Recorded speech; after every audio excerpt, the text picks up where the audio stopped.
Why Virgin Galactic is spending $700 million on new spaceships.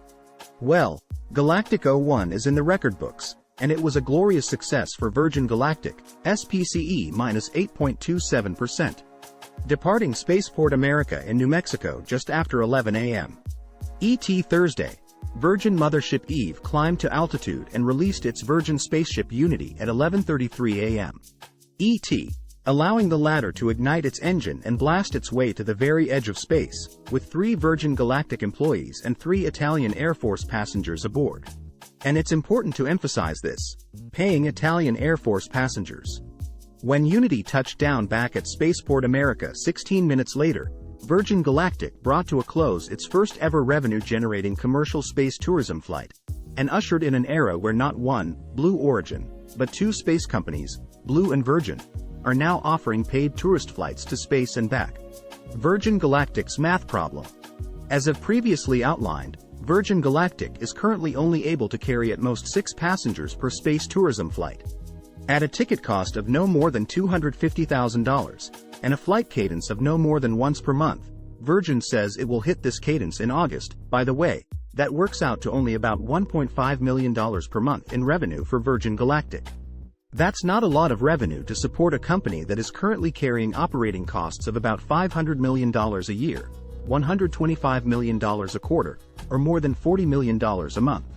In order to offset the high costs of building a space tourism business, Virgin Galactic simply must accelerate the number of flights it can conduct every month, quarter, and year.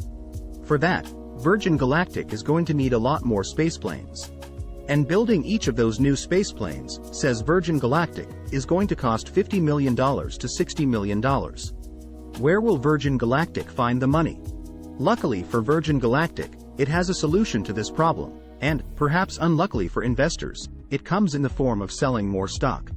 According to the company, Virgin Galactic raised $300 million by selling nearly 60 million shares over the last 10 months.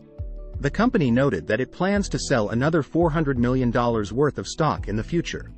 At the company's current share price of about $4.25, that works out to about 94 million more shares coming on the block. That means that pretty soon, more than 1 in every 3 Virgin Galactic shares in existence will be a new Virgin Galactic share, created and sold largely to raise the cash needed to build its new fleet of Delta-class spaceplanes. Will it be enough money? Now, that probably sounds bad. The more new shares Virgin Galactic issues and sells, the more slices the Virgin Galactic pie gets chopped up into, and the smaller the slices remaining for anyone who bought into the stock before the dilution happened. But there's good news here as well as bad. By my calculations, Virgin Galactic needs to build at least 8 new Delta-class spaceplanes, each capable of flying once per week, in order to have even a chance of generating enough revenue to offset its operating costs. At $50 million to $60 million each, let's say $55 million as an average cost, it will therefore cost Virgin Galactic $440 million to build the fleet it needs to become profitable.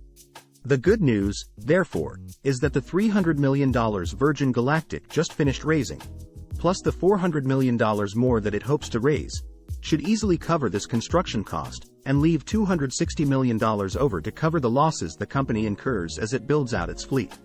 Added to the $830 million or so that Virgin Galactic has in the bank, and the revenue coming in from spaceflights with Unity, this could be enough money to keep Virgin Galactic in business through mid-2025, or, if Virgin Galactic finds a way to cut costs even as it ramps operations, even the start of 2026, when the first Delta-class spaceplanes are expected to begin arriving. Personally, if I were an investor in Virgin Galactic, I'd anticipate at least one more multi-$100 million stock sale will be needed, sometime in the next 2 years, to bridge the gap and carry Virgin Galactic stock the rest of the way to profitability. My advice: if you're going to invest in the stock, bear this in mind, and expect a bit more dilution to come.